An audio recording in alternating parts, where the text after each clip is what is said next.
ప్రతికూల వాతావరణ పరిస్థితుల నేపథ్యంలో ఉత్తరాంధ్ర జిల్లాలో జోరుగా వర్షాలు కురుస్తున్నాయి. విజయనగరం జిల్లా వ్యాప్తంగా గురువారం తెల్లవారుజాము నుంచే ఈదురుగాలులతో కూడిన వర్షాలు పడుతున్నాయి.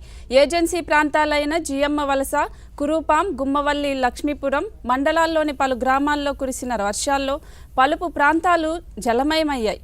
బలిజపేట, మెరకమూడిదాం, మెంతాడ, డెంకాడ మండలాల్లో కూడా ఓ మోస్తారు వర్షం కురిసింది. విజయనగరంలో తెల్లవారుజాము నుంచే ఆకాశ మేఘాలతో కమ్ముకొని చీకటిని తలపించింది.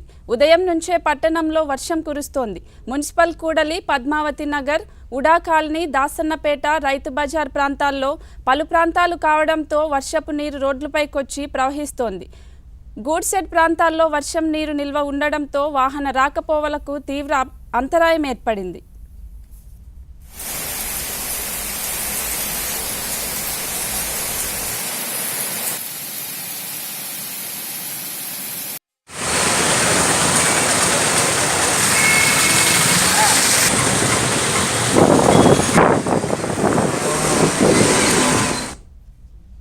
విశాఖ జిల్లాలోని పలు ప్రాంతాల్లో వర్షాలు పడుతున్నాయి. భీమిలి, తగరపు వలస, పద్మనాభం, ఆనందపురంలో ఈదురుగాలులతో కూడిన వర్షం పడింది. ఈదురుగాలులకు మొక్కజొన్న, అరటి తోటలు దెబ్బతిన్నాయి. శ్రీకాకుళం జిల్లాల్లోని వీరఘట్టం, పాలకొండ, రాజాం, టెక్కలిలో వర్షం పడుతోంది.